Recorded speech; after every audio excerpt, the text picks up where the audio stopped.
Баршаларыңызды академия филиалына қош келдіңіздер. Бүгінгі біздің Абай, Ұлы Абайдың қара сөздеріне арналған челлендж аясындағы 8-ші ашық дәріс өткелі отыр. Бүгінгі дәріс Абайдың 2-ші қара сөзіне арналмақ. Дәрісімізді Қостанай облысы әкімдігінің қоғамдық даму басқармасының басшысының орынбасары Әсел Жұмағалиқызы өткізеді. Әсел Жұмағалиқызы, сізге беремін. Рахмет. Қайырлы күн, құрметті дәріске келіп қатысып отырған тыңдаушылар, құрметті Ағырке ханым, сізге көп рахмет. Осылай сенім білдіріп шақырғаныңызға, Заңғар мырзаға үлкен рахмет. Осы челленджді жіберіп бүгінгі дәріске менің қатысуыма себепкер болған кісілерге үлкен рахмет. Ендеше бастайық. Абай Құнанбайұлының 2-ші қара сөзі. Мен бала күнімде естуші едім. Біздің қазақ сартты көрсе күлуші еді, енеңді ұрайын, кең қолтық, шүлдіреген тәжік. Арқадан үй төбесіне саламын деп қамыс артқан, бұтадан қорыққан, көз көргенде әке-өке десіп шығып кетсе қызын боқтасқан, сарт-сұрт деген осы деп. Ноғайды көрсе оны да боқтап күлуші еді. Түйеден қорыққан ноғай, атқа мінсе шаршап, жаяу жүрсе демін алады. Ноғай дегенше ноқай десеңші, түкке ыңғайы келмейді. Солдат ноғай, қашқын ноғай, башалшық ноғай деп. Орысқа да күлуші едік. Ауылды көрсе шапқан жаман сасыр бас орыс деп. Орыс ойына келгенін қылады деген, не айтса соған нанады. Ұзын құлақты тауып бер депті деп. Сонда мен ойлаушы едім, ей Құдай, бізден басқа халықтың бәрі антұрған, жаман келеді екен. Ең тәуір халық біз екенбіз деп. Әлгі айтылмаш сөздерді бір үлкен қызық көріп, қуанып күлуші едім. Енді қарап тұрсам, сарттың екпеген егіні жоқ, шығармаған жемісі жоқ, саудагерінің жүрмеген жері жоқ, қылмаған шеберлігі жоқ. Өзіменен өзі әуре болып, бірімен бірі ешбір шаһары жауласпайды. Орысқа қарамай тұрғанда қазақтың өлісінің ақиреттігілін, тірісінің киімін солар жеткізіп тұрды. Әке балаға қимайтығын малыңды кірелеп сол айдап кетіп тұрды. Орысқа қараған соңда орыстың өнерлерін бізден олар көп үйреніп кетті. Үлкен байлар да, үлкен молдалар да, ептілік, қырмызылық, сыпайылық бәрі соларда. Ноғайға қарасам, солдаттыққа да шыдайды, кедейлікке де шыдайды, қазаға да шыдайды, молда медресе сақтап дін күтуге де шыдайды. Еңбек қылып мал табудың жөнін де солар біледі. Салтанат әсем де соларда. Оның малдыларына құзғын тамағымыз үшін біріміз жалшы, біріміз қош алушымыз. Біздің ең байымызды сәнін шақшаяғын білән пішіратырға қойған идан түгіл шық сасық қазақ деп үйінен қуып шығарады. Оның бәрі бірін-бірі қуып қор болмай, шаруа қуып, өнер тауып, мал тауып, зор болғандық әсері. Орысқа айтар сөз де жоқ, біз құлы күңі құрлы да жоқпыз. Бағанағы мақтан, бағанағы қуанған, күлген сөздеріміз қайда. 1890 жылы жазылған сөз. Құрметті тыңдаушылар, осы қара сөзді оқығанда менің ойыма біздің елдің көп ұлтты екені және еңбек етудің қаншалықты маңызды екендігі бірінші ойға оралады. Бірінші жағынан қарасақ, яғни еліміздегі көп ұлттылықтың ерекшеліктері не тоқталып өтсек, өздеріңіз білесіздер, Қазақстан бай, әртекті, мәдени ландшафтқа ие. Қазіргі таңда елімізде 100-ден астам этникалық топтар тұрады. 2024 жылдың 1-ші наурыздағы статистикаға сүйенсек, 20.775.271 халық санағы. Бұл әлем бойынша 64-ші орындамыз. Жер көлемі жағынан біз әлем елдерінің ішінде 9-ші орындамыз. Өздеріңізге мәлім, Қазақстанның ұлттық құрамы да жаңа айтып өттім, алуан түрлі. Егер тағы да статистикаға тоқталатын болсам, пайыздық үлесі қазақтардың саны 70%-да 18, орыстар 18-да 42, өзбектер 3-де 29, украиндар 1-де 36, ұйғырлар 1-де 48, татарлар 1-де 6, қалған халықтардың азғантай этникалық топтардың үлес салмағы 5-де 38% құрайды. Діни жағына келетін болсақ, 75% мұсылмандар, православты христиандардың пайыз үлесі 21. Енді кішкене тарихқа шегініс жасап, біз қалай көп ұлтты мемлекетке айналдық. Енді барлықтарыңызды ойлаймын, тарихты біледі деп, бірақ сонда да кішкене бір минут осыған көңіл бөлсек. яғни тарихтың қойнауына үңілсек, Қазақстанның аумағында көптеген тайпалар өмір сүрді. Кейін түрік қағандығы құрылды, қарлық қағандығы құрылды. Одан кейін Алтын Орда пайда болды. Дешті Қыпшақ, биыл біз 800 жылдығын тойлап жатқан. Кейін Алтын Орда ыдыраған уақытта 1465 жылы және 1468 жылы Өзбек хандығы ыдырау кезінде Қазақ хандығы қалыптасып, кейін уақыт өте келе қазіргі біздің Қазақстанның территориясын алып жатқан үлкен мемлекет құрылды. Одан кейін 1731 жылы кіші жүздің ханы Әбілқайырдың Ресейге қосылуынан бастап Қазақстанда Ресейдің отарлау процесі басталады. Бұл процесс 130 жылдай уақытқа созылды және 1903 жылы 9 қарашадағы Столыпиннің аграрлық реформасы кезінде Қазақстанның жеріне 700 мыңнан астам украин және орыс шаруалары қоныс тепкен. Содан кейінгі үлкен қоныс аудару бұл Ұлы Отан соғысы кезіндегі мәжбүрлеп еріксіз көшіру науқаны, яғни Қазақстан жеріне кәріс, неміс, татар, поляк, ингуш, чечен секілді көптеген ұлттар еріксіз мәжбүрлеп көшіріп алып келген болатын. Өздеріңіз көріп отқандай, бұның барлығы да тарихи үдеріс. Бізде тарихи оқиғаларды қазіргі таңда саясаттандыру мәселесі өзек алып тұр. Яғни біз бұл кейбір топтардың әдейі халық арасында іріткі салу үшін пайдаланатын құралы ретінде пайдалануда. Сондықтан біз тарихи оқиғаларды қазіргі таңда енді осы жерде мемлекеттік қызметкерлер отырғаннан кейін айтып отырмын, саяси тұрғыдан баға беруге болмайды. Енді Абайдың екінші қара сөзіне оралайық. Абай айтады: сонда мен ойлаушы едім, Құдай, бізден басқа халықтың бәрі антұрған, жаман келеді, ең тәуір халық біз екенбіз ғой деген сөзі. Осы сөзден ақ сол кезде де қазақ жерінде, Қазақстанда өте көп ұлттардың араласып бірге өмір сүргенін білеміз, көреміз. Және Абай бұл жерде халықтардың арасында жаман жақсы болмайды деген идеяны ұсынады. Осы сөзді оқып отырып, біз бұндай көзқарастарды ұлттық патриотизмнің агрессивті түрлері деп қараймыз. Этносаралық интеграция көбінесе патриотизм мен ұлттық патриотизм тұжырымдамаларын қозғайды. Олар белгілі бір қауымдастыққа қосылуымен және қандай да бір қауымдастықта бағытталғанымен ерекшеленеді. Бірақ та бұл идеялар бірін-бірі жоққа шығармайды және қоғамда бірге өмір сүре алады. Патриотизм дегеніміз не? Ол еліне, мұраттарына, тарихы мен мәдениетіне деген терең адалдықты білдіреді. Патриоттар өз елінің жетістіктерімен мақтанады және мемлекеттің игілігі үшін жұмыс істеуге, тіпті өз мүдделерін құрбан етуге дайын. Бірақ та жалпы алғанда патриотизм міндетті түрде этникалық немесе мәдени сәйкестілікпен байланысты емес.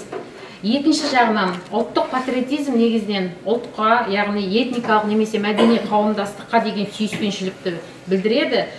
Кей кездері патриотизмнің бұл түрі, егер ол басқа этностармен, мәдениеттермен қарама-қайшылықта бір ұлттың басқалардан артықшылығы туралы идеяларға немесе басқа этникалық топты қауіп ретінде қабылдауға негізделсе, бұл этноцентризмге, ксенофобияға және ұлтшылдықтың экстремальды түрлеріне алып келеді.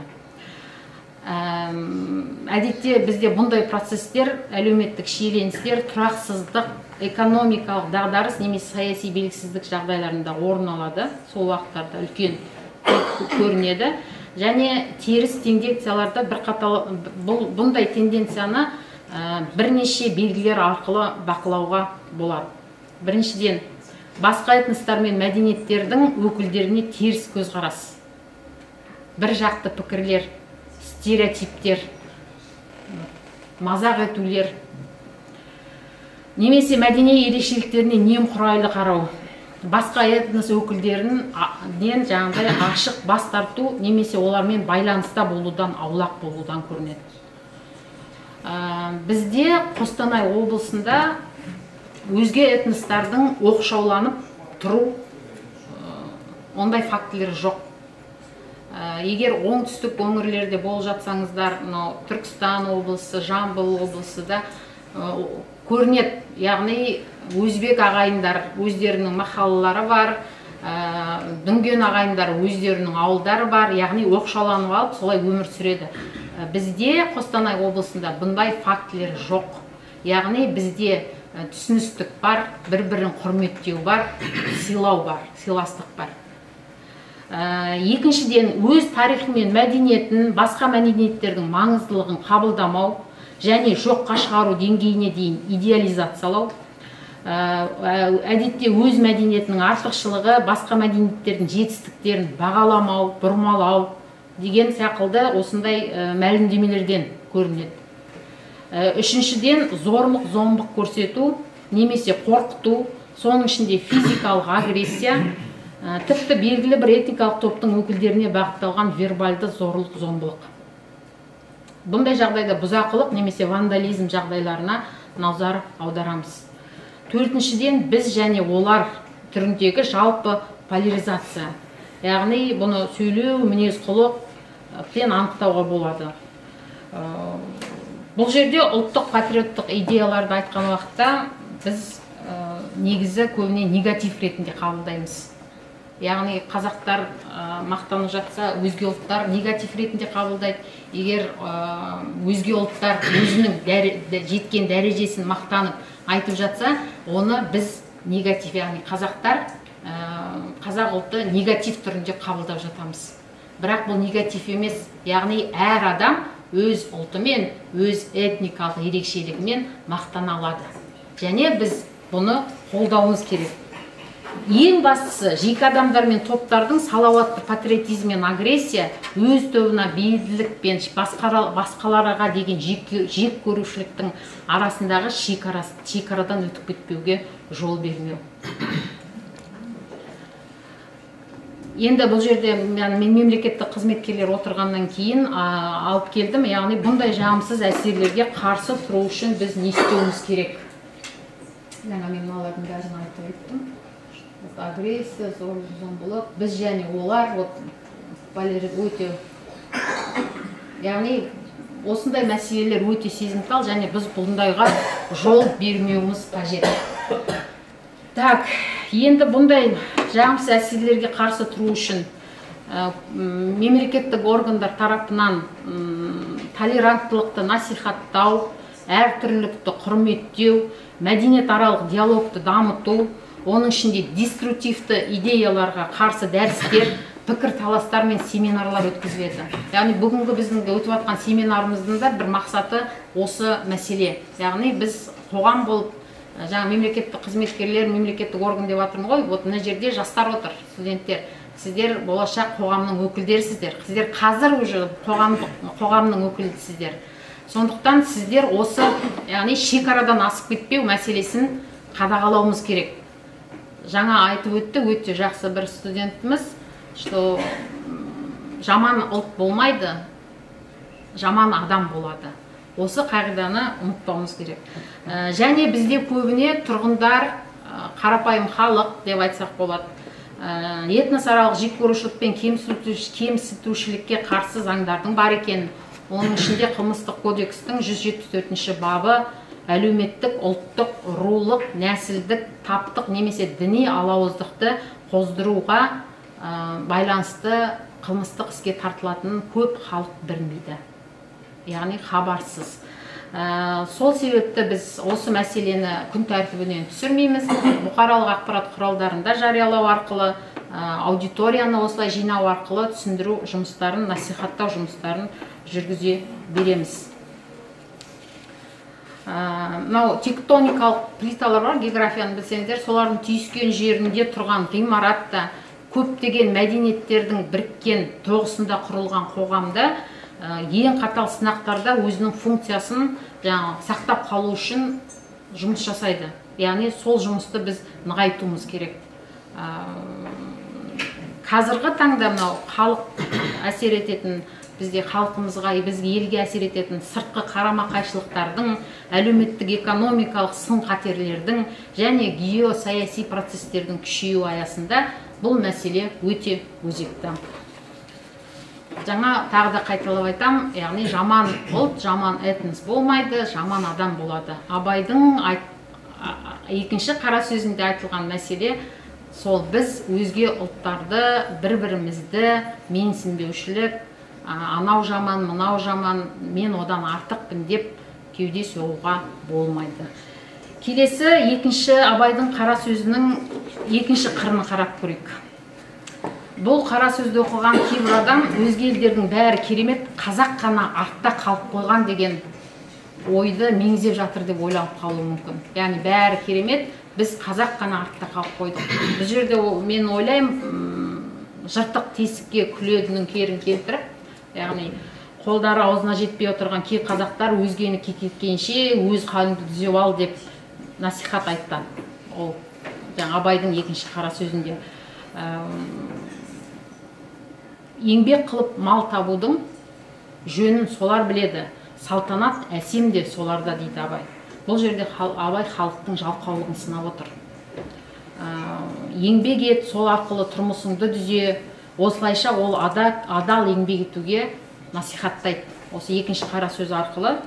Енді өздеріңіз барлықтарыңыз біледі деп ойлаймын, мемлекет басшысы Қасым-Жомарт Кемелұлының да үнемі айтып жүретін ұлттық құрылтайдағы сөйлеген сөзінде де, биылғы Қазақстан халқы жолдауында да мынау адал азамат деген атқа лайық болсақ, бізде елімізде даму болады, қоғам орнайды. Адал адам, адал еңбек, адал табыс бір-бірінен ажырамайтын ұғымдар деп атап өткен болатын. Адал азамат дегеніміз не? Сұрақ сіздерге. Кім қалай түсінеді адал азамат?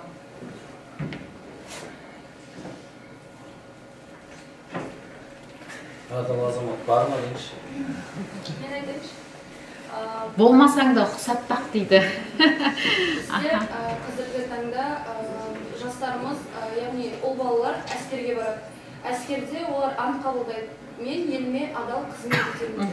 Ол өзінің басшыларына риясыз сену, және де отанының сенімін ақтау, және де кезінде болды ғой енді барлаушы қылып жіберетінде, сол уақыттарда мысалы көп сатқындар шықты, бірақ ол енді сол уақытта болған. Ал қазір біздің елімізде ешқандай сатқын азамат жоқ деп ойлаймын өз басым. Және де қазіргі таңда адал азаматтар көбеюде.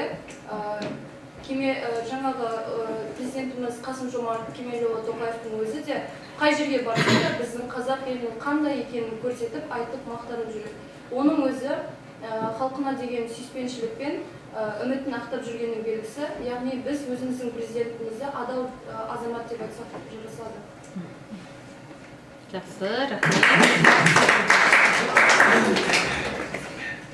Әсел Жұмағалиқызы, мына жерде аудиторияда екі тілді аудитория отыр.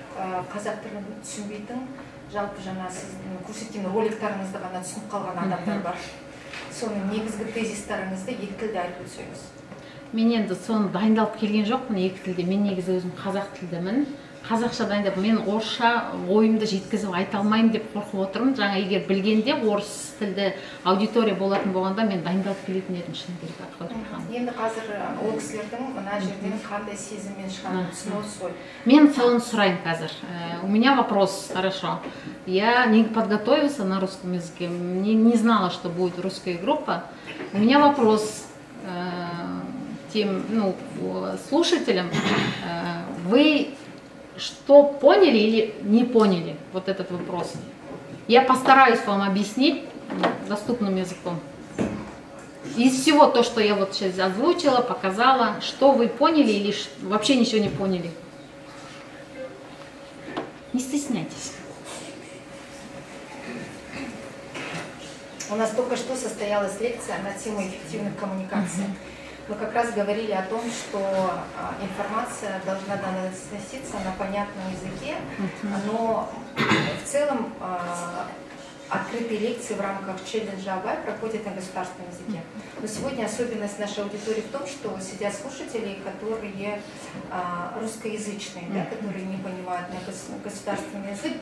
все бы ничего, если бы не эти ролики. Просто я думаю, что только часть информации была понята нашими слушателями в плане того, что они поняли только ту информацию, которая прозвучала на русском языке в рамках ролика.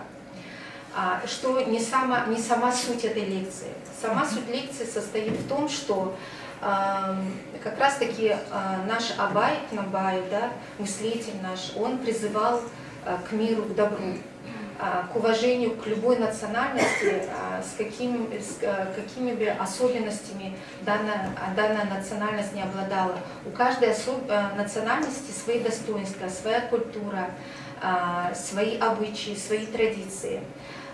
И Абай Кунанбаев учил уважать каждую нацию, независимо от того, что одна нация хороша в одном направлении, допустим, вот узбеки, они хороши в земледелии, да, кто-то хороший в строительстве, допустим, казахи в чем-то, русские в чем-то. Вот об этом говорилась речь.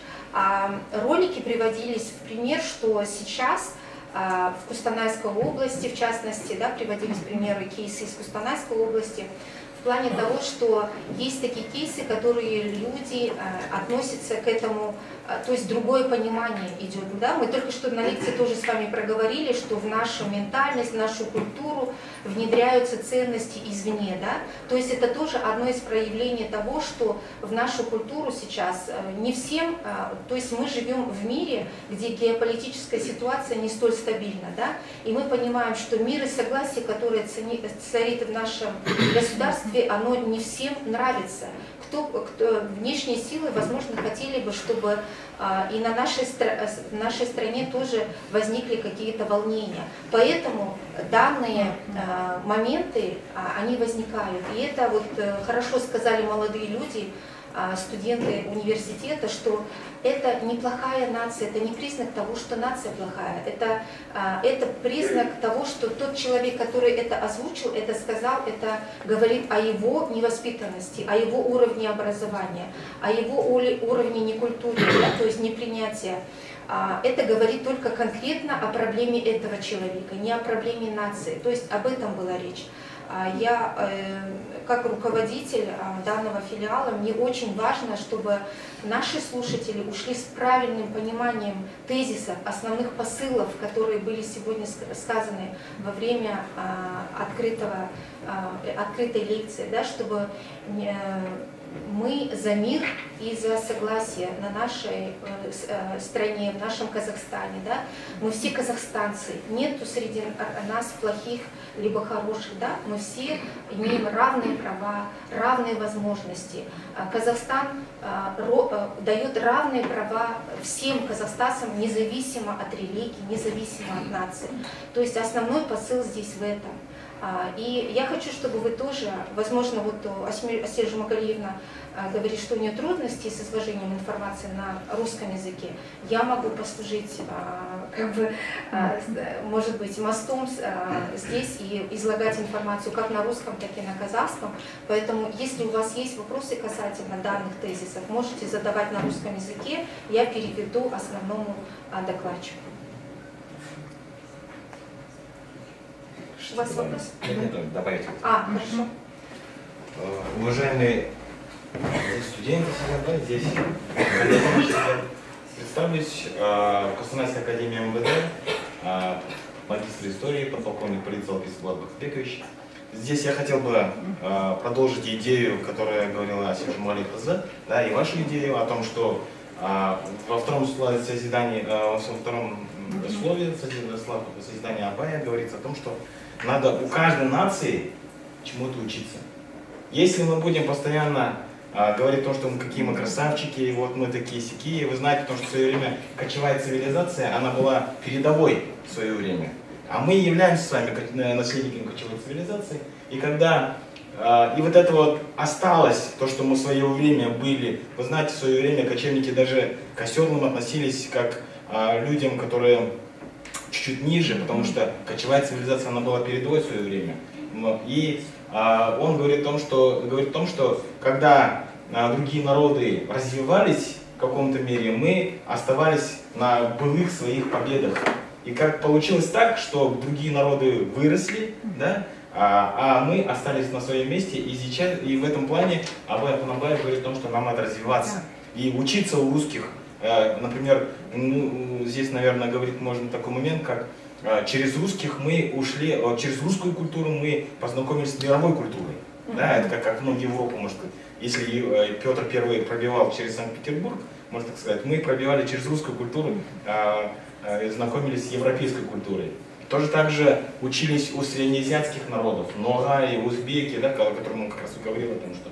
И сегодняшний момент, я поддержу вас, здесь моменты идут, когда, с одной стороны, это наша сила, многонациональное государство, с другой стороны, момент, когда могут как-то қазақша айтқан кезде іріткі салуы мүмкін.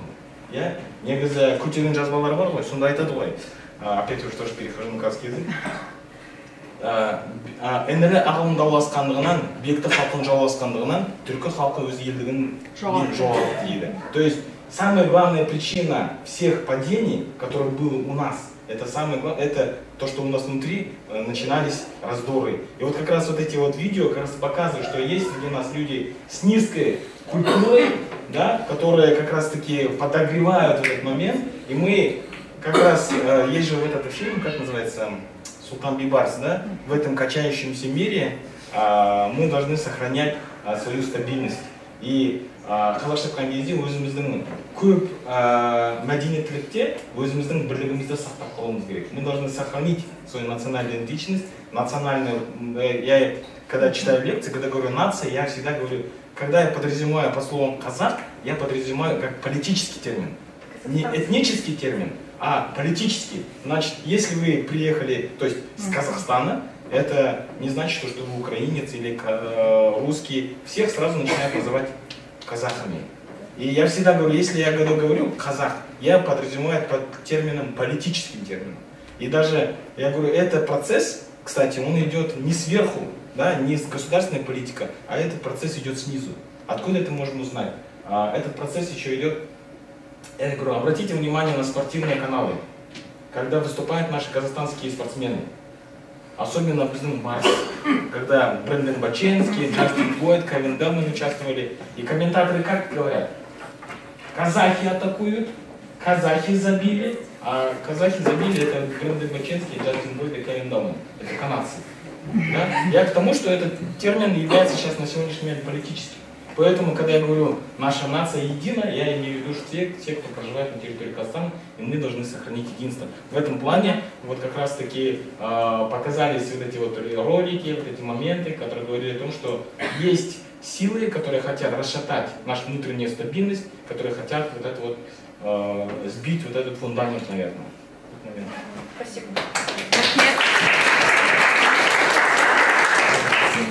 Рахмет. Я надеюсь, поняли, да, теперь? Было сложно. Самое главное, историю не надо политизировать. Вот этот момент в начале я сказала. То, что сейчас многие хотят, что у нас было СССР, мы были, вот только что сказали, кочевыми народами, это наша земля, история была так, 100 лет назад, или 200 лет назад, или 1000 лет назад, это уже наоборот качает вот именно межэтническую нашу спокойствие. И не надо политизировать историю. Мы стали, как я вначале уже озвучивала, то что как мы стали многонациональной страной. И все народы, которые судьбой, волей, судьбой приехали и здесь родились, живет уже много веков, они уже все казахстанцы, и Казахстан для них стала родиной. Вот этот момент тоже я добавлю. Просто если бы я знала, что русская группа будет, я бы на 2 языках подготовилась. Ладно, рахмет, но вы мне очень помогли, спасибо. Так, Адал Азамат. Абайдың екінші қара сөзінің енді екінші қырынан қарап көрейік, бұл еңбекке насихаттау. Яғни жалқау болмайық, жұмыс істейік, адал еңбек етейік. Солай ғана біз дами аламыз, алға баса аламыз, еліміздің іргесін берік ете аламыз. Адал азамат дегеніміз, жаңа Заңғар мырза айтып кетті, қазір бар ма екен өзі адал адам. жақсы қасиеттерге ие болып, адал еңбек ететін, табысқа адал жолмен жететін адам. Яғни ол адалдық пен әділеттілікті бәрінен жоғары қоятын адам. Бұл менің сөздерім емес, мен қазір президенттің сөзін цитирую. Озық ойлы ұлт болу үшін бүкіл қоғам сана сезімін өзгертіп, жаңа құндылықтарды орнықтыру керек. Енді біздің міндетіміз осы еңбек адамын барынша насихаттау. Келесі 2025 жылы жұмысшы мамандықтар жылы деп жарияланды. Тағы бір видео роликтарым бар қазір. Так. Еңбек адамын насихаттау бойынша.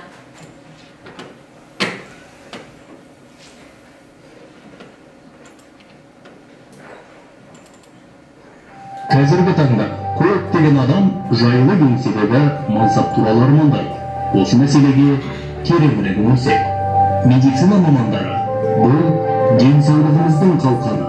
Өрт сөндірушілер қауіппен бетпе-бет келіп, жан баласын құтқару үшін жанқиярлық танытатын бүгінгі күннің өкілі. Компаньерлар ел қамбасын алтын астыққа толтырып, халқымыздың тоқ көруін күйттейді. Үй салуда алуан инфрақұрылыммен қамтамасыз етуде ұшан теңіз еңбегі бар қатардағы құрылысшы бар.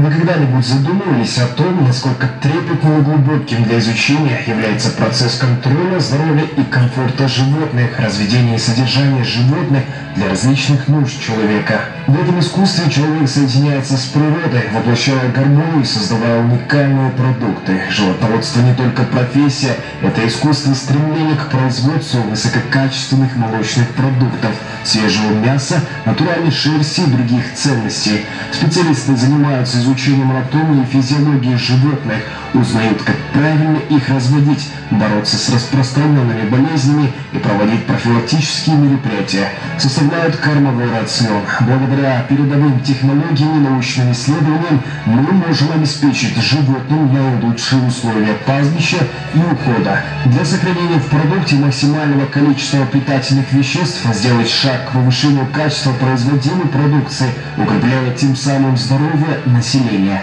Животноводство – это не просто профессия, это ваша дорога к согласию с природой. Присоединяйтесь к нам и станьте частью великого сообщества животноводов.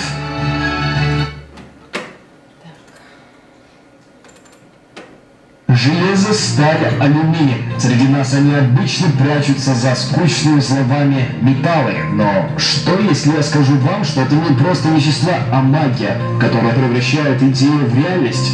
Производство черных и цветных металлов – это не только профессия, это искусство формирования будущего. Специалисты в этой области – это те, кто превращает идею в реальность через металл с применением передовых технологий и творческого подхода. Они формируют нечто уникальное, оставляют свой след в истории промышленности. Если ты хочешь связать свое будущее с миром, где каждое металлическое изделие – это результат труда, где инновации и технологии переплетаются с креативностью и страстью к металлургии, тогда не упусти свой шанс стать частью великого металлического будущего. Это доступность образования, востребованность на рынке труда, многообразие специальностей и достойный уровень заработной платы. Добро пожаловать в мир, где каждый шаг вперед приближает нас к будущему. Специалисты в области транспортной техники и технологий в Казахстане – это настоящие герои прогресса. Их уникальность проявляется не только в широком спектре сфер деятельности, но и в том, какие инновационные идеи они привносят для развития страны. На сегодняшний день, работая в сфере транспорта и технологий, существуют значительные возможности работы с новейшими технологиями и применениями искусственного интеллекта. Казахстанские специалисты в этой области работают над созданием и совершенствованием транспортных средств от автомобиля до железнодорожной техники и авиации. Кроме того, специалисты транспортной техники и технологий активно участвуют в проектировании и управлении транспортной инфраструктурой, что включает в себя различные развития дорожной сети, железных дорог, аэропортов и портов. Они решают сложные задачи логистики и обеспечивают эффективную работу транспортных систем. Выбери образование в области транспортной техники и технологии. Это твой вклад в будущее Казахстана. И последний – педагогика. Педагогика – это искусство не только передачи знаний, но и формирования личности, создания будущего. Каждый день педагога – это увлекательное путешествие. Развивать интеллект, формировать личность, открывать перед миром новые перспективы – это миссия и предназначение, которое выбирает учитель. Каждый шаг, каждое слово оставляют след в сердцах и умах детей, вдохновляют на большие свершения. Современные технологии, креативный подход, научные открытия – все это в арсенале учителя. Мир педагогических специальностей – это место, где каждый день наполнен возможностью вдохновлять, формировать и делиться знаниями, вносить свой вклад в образование и будущее нового поколения, быть наставником и направлять это и есть путь педагога.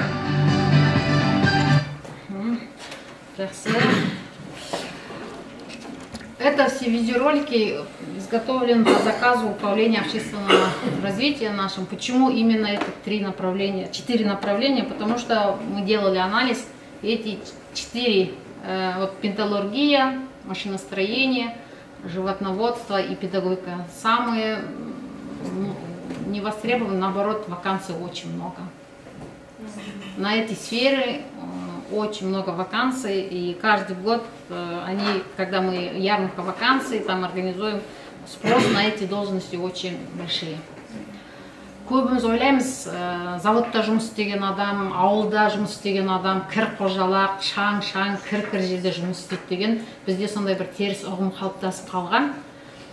Жаңа өздеріңіз видеодан көріп отырғандай, қазір техниканың дамыған заманында, оның барлығында автоматтандырылған, яғни ақ халатпен, арнайы спецовкамен жұмыс істеуге болатынын біз көрсеткімізге осындай видеоролик дайындадық.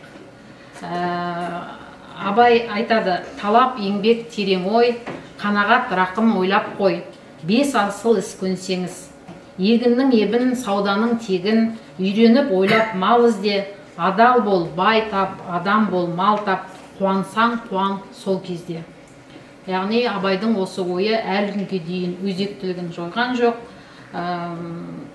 Осы екінші қара сөзді оқу барысында енді біраз ой салғаны салады деп ойлаймын.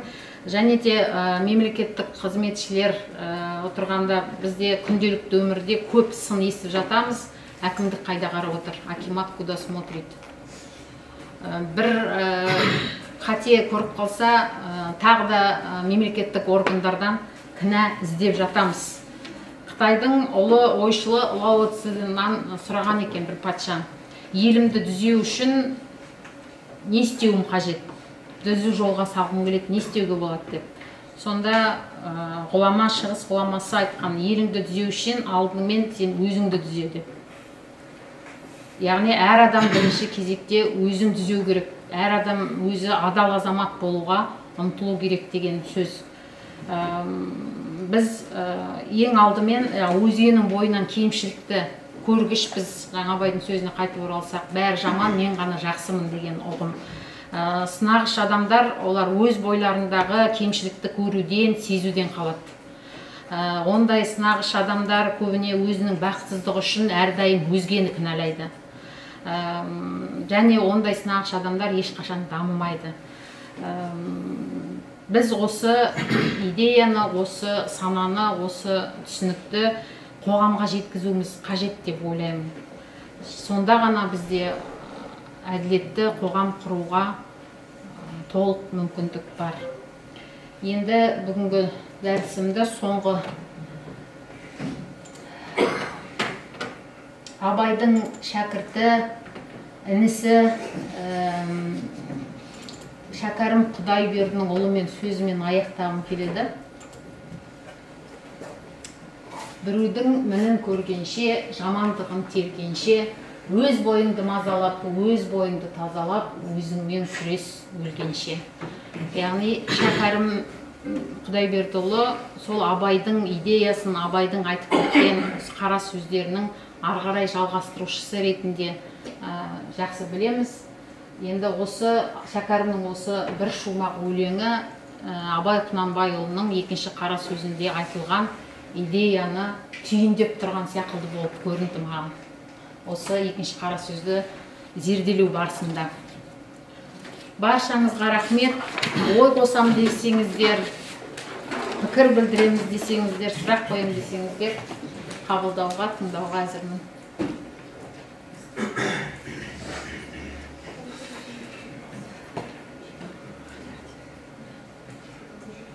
Яғни біз біреуден мін іздемейік, өзімізді бірінші түзейік, сонда ғана біз әділетті қоғам құрамыз деген идея. Әсел Жұмағалиқызы, сізге көп рахмет.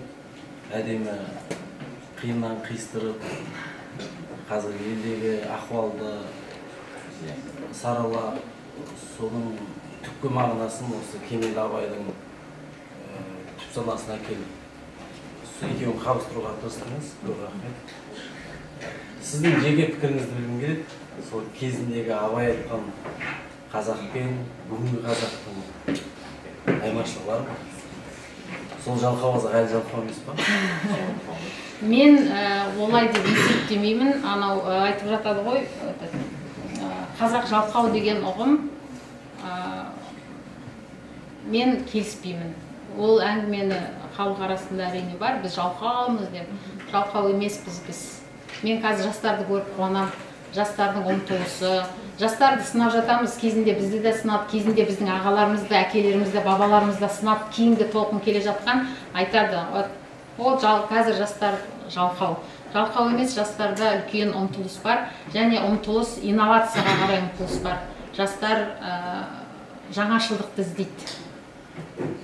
Мен жастармен көп кездесіп жүрмін, енді қазір қызметіме байланысты сол кезде бақылайтыным, бір жаңашылдықты іздейді, бірдемені өзгерткісі келеді, осы мені қуантады.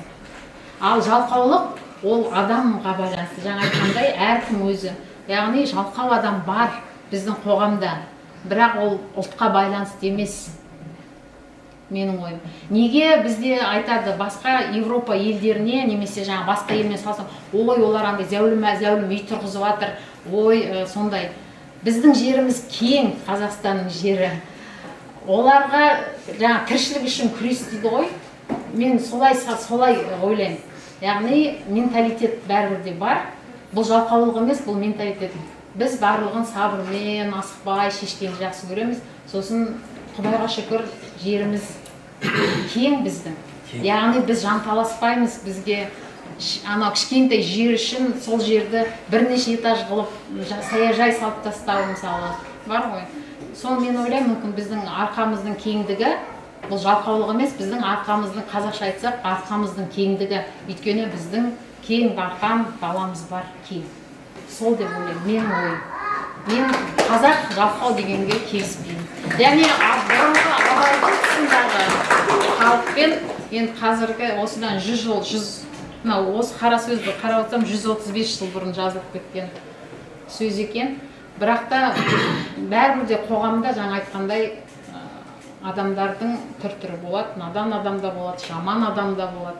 Бірақ біз сол адамдарды түзеуге қолымыздан келгенше дұрыс жолға түсіруге талпынамыз, тырысамыз.